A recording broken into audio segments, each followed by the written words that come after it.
Capítulo 7, primera parte, adoración antigua al sol. En la historia de la humanidad, ninguna forma de idolatría se ha practicado más ampliamente que la del culto al sol. Bien puede describirse como universal, porque escasamente hay una nación en la que la adoración al sol en algunos formularios no haya encontrado lugar. En Egipto, la nación más antigua de los tiempos históricos, bajo los nombres de Ra y Osiris, con media docena de otras formas. En Fenicia y la tierra de Canaán bajo los nombres de Baal, Melcar, Shamas, Adoni, Moloch y muchas otras formas. En Siria, Tamuz y el Agabaluz. Entre los moabitas bajo los nombres de Baal Peor y Chemos. Entre los babilonios y asirios bajo los nombres de Bel y Shamas. Entre los medos y persas y otras naciones afines bajo el nombre de Hormuz y Mitra, y entre los antiguos indios bajo el nombre de Mitra o Mitras. En Grecia, bajo Adonis, Apolo, Baco y Hércules. En Frigia, bajo el término Atis. En Roma, bajo Baco, Apolo y Hércules. En todos estos lugares y bajo todas estas formas, todos estos pueblos adoraban al sol. El mito de Hércules solo ilustrará la práctica extendida de este culto. La mitología de Hércules es de un carácter muy mixto en la forma en que ha llegado hasta nosotros. En él está la identificación de uno o más héroes griegos con Melcar, el dios sol de los fenicios. Por lo tanto, encontramos a Hércules representado con tanta frecuencia como el dios Sol y sus 12 trabajos considerados como el paso del Sol a través de los 12 signos del zodiaco. Él es el planeta poderoso que anima e imparte fecundidad al universo, cuya divinidad ha sido honrada en todos los lugares por los templos y altares y consagrados en los estilos religiosos de todas las naciones. De Meroe en Etiopía y Tebas en el Alto Egipto, incluso Gran Bretaña y las heladas regiones de Escitia, en la antigua Taprobana y Palibotra en India, a Cádiz y las otras las costas del Atlántico, de los bosques de Alemania y a las ardientes arenas de África, en todas partes, en fin, donde se experimentan los beneficios de la luminaria del día, allí encontraremos establecido el nombre y el culto de un Hércules. Muchas edades antes del periodo en que se dice que Almena había vivido y el pretendido héroe Tirintio había realizado sus maravillosas hazañas, Egipto y Fenicia, que ciertamente no tomaron prestadas sus divinidades de Grecia, templos elevados al sol bajo un nombre análogo al de Hércules, habían llevado su adoración a la isla de Taso, a Gades. Allí se consagró un templo al año y a los meses que lo dividieron en 12 partes, es decir, a los 12 trabajos o victorias que llevaron a Hércules a la inmortalidad. Está bajo el nombre de Hércules Astrocitón, o el dios vestido con un manto de estrellas, que el poeta Conus designa el sol adorado por los tirios. Es el mismo Dios, observa el poeta, a quien adoran diferentes naciones bajo una multitud de nombres diferentes. Velus en la orilla del Éufrates, Amón en Libia, Apis en Memphis, Saturno en Arabia. La adoración al sol con las de otros cuerpos celestes continuó hasta el surgimiento de Mahoma. El padre de Mahoma, cuando era niño, se consagró como sacrificio al sol, pero afortunadamente fue rescatado. Fue a partir de los horrores de la adoración al sol que Mahoma se convirtió en Arabia. Júpiter en Asiria, Serapis en Egipto, Helios entre los babilonios, Apolos en Delfos, Esculapio en toda Grecia, etc. Martianus Capella en su himno al sol, como también Ausonio y Macrobio, confirman el hecho de esta multiplicidad de nombres dados a una sola estrella.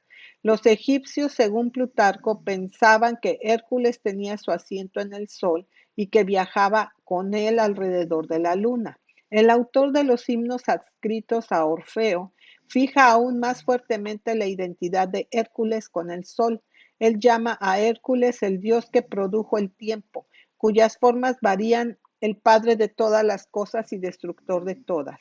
Él es el Dios que trae por turnos aurora y la noche, y quien avanzando de este a oeste recorre la carrera de sus 12 trabajos, el valiente titán que aleja las enfermedades y libera al hombre de los males que lo afligen.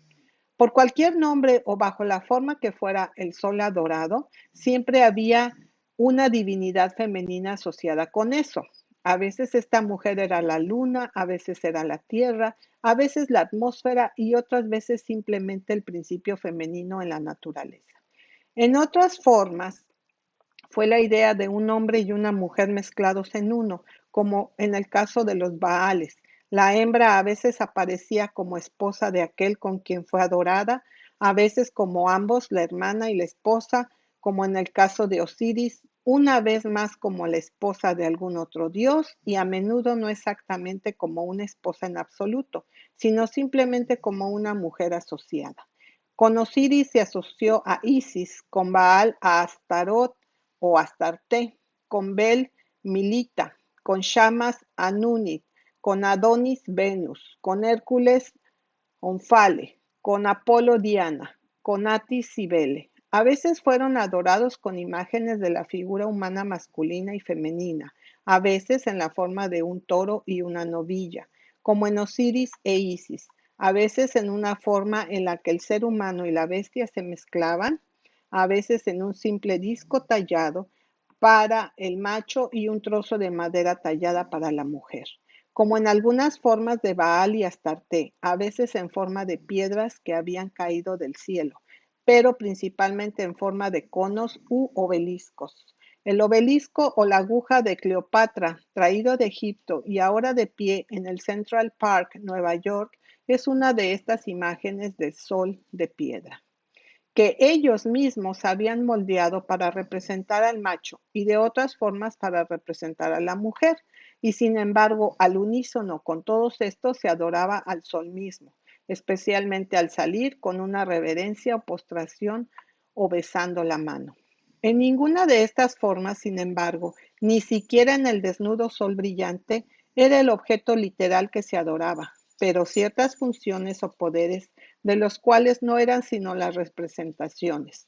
Se observó que el sol en cooperación con la tierra y la atmósfera que dio lluvia, hizo brotar todo tipo de verdor y dar su fruto apropiado. Se sostuvo, por tanto, que el sol era el supremo poder formativo, el poderoso autor de la fecundidad, y que la mayor y más gloriosa manifestación y el ejercicio de sus poderes se emplearon en la reproducción. El culto era, por tanto, ni más ni menos que el culto al principio de reproducción en el hombre y en la naturaleza. Y a medida que la influencia del sol real se extendía y a través de toda la naturaleza, por lo que este principio se extendió a través de toda adoración. Todo paganismo es en el fondo un culto a la naturaleza de alguna forma u otra, y en todas las religiones paganas, la más profunda y el atributo más impresionante de la naturaleza era su poder de reproducción. El misterio del nacimiento y el devenir fue el misterio más profundo de la naturaleza. Estaba en la raíz de todo paganismo reflexivo y aparecía en diversas formas, algunas más inocentes, otras más degradantes. A los antiguos pensadores paganos, así como para los hombres de ciencia modernos, la clave al secreto oculto del origen y preservación del universo radica en el misterio del sexo. Dos energías o agentes, uno activo y generativo y el otro femenino, en todas partes se pensaba que los pasivos o susceptibles se combinaban con fines creativos y se creía que el cielo y la tierra, el sol y la luna, el día y la noche cooperaban para la producción del ser. Sobre una base como esta descansaba casi todo el culto politeísta de la antigua civilización. Ya él se puede remontar etapa por etapa, la separación de la divinidad en dioses masculinos y femeninos, la deificación de distintos poderes de la naturaleza y la idealización de las propias facultades, deseos y concupiscencias, donde cada poder de su entendimiento estaba incorporado como un objeto de adoración y cada impulso de su voluntad se convirtió en una encarnación de la deidad. Como el sol era el gran dios, el Señor Supremo, mientras ejercía sus poderes más gloriosos en la reproducción, se consideraba que era el culto más aceptable para sus devotos, para emplearse a sí mismos y a sus poderes. Por consiguiente, la prostitución era la característica principal del culto al sol, donde quiera que se encuentre, como la asociación de una mujer sin la referencia a la relación era el único requisito necesario para la adoración.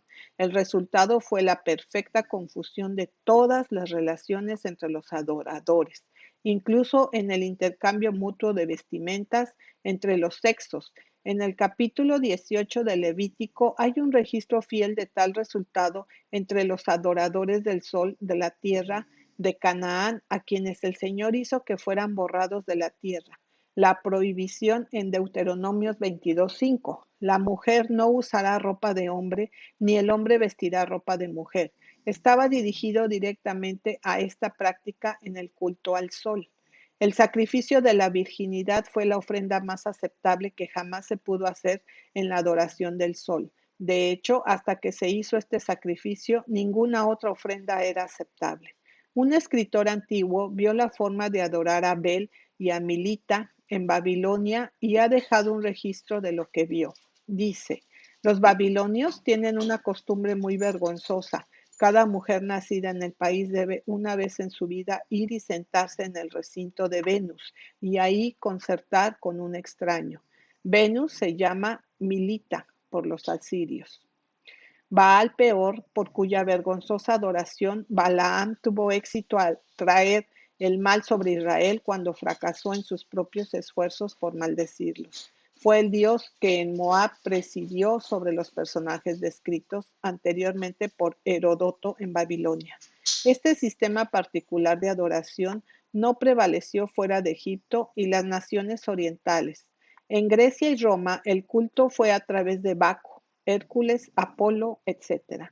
Y tenía más forma de festivales misteriosos celebrados con símbolos obscenos y la mayoría de los ritos eran lascivos. Los ritos de Baco se describen así.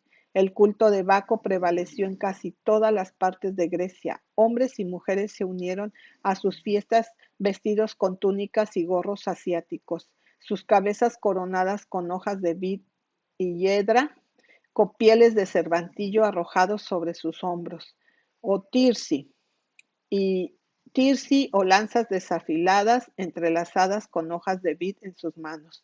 Corrieron por el país gritando, Lobaque, Euoi, Laque, balanceando su tirsi, tocando tambores y haciendo sonar varios instrumentos. Se llevaban emblemas indecentes en procesión y las ceremonias a menudo asumían un carácter y una tendencia sumamente inmorales. Las mujeres que tuvieron un papel principal en estas frenéticas juergas fueron llamadas Bacae, Senades, Tiades, Euades, etc.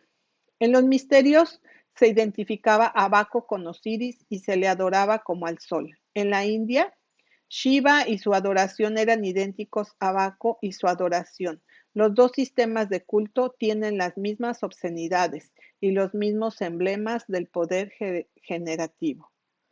Un oscuro nativo de Grecia traído primero a Etruria y poco después al suelo más agradable de Roma, las misteriosas orgías de Baco, que ya habían obtenido una celebridad infame en Oriente, las horribles maldades que se perpetraron en las iniciaciones en las que las pasiones de los jóvenes de ambos sexos se inflamaron por el vino y la música, secreto y seguridad, se habían practicado por los devotos sin remordimiento por algún tiempo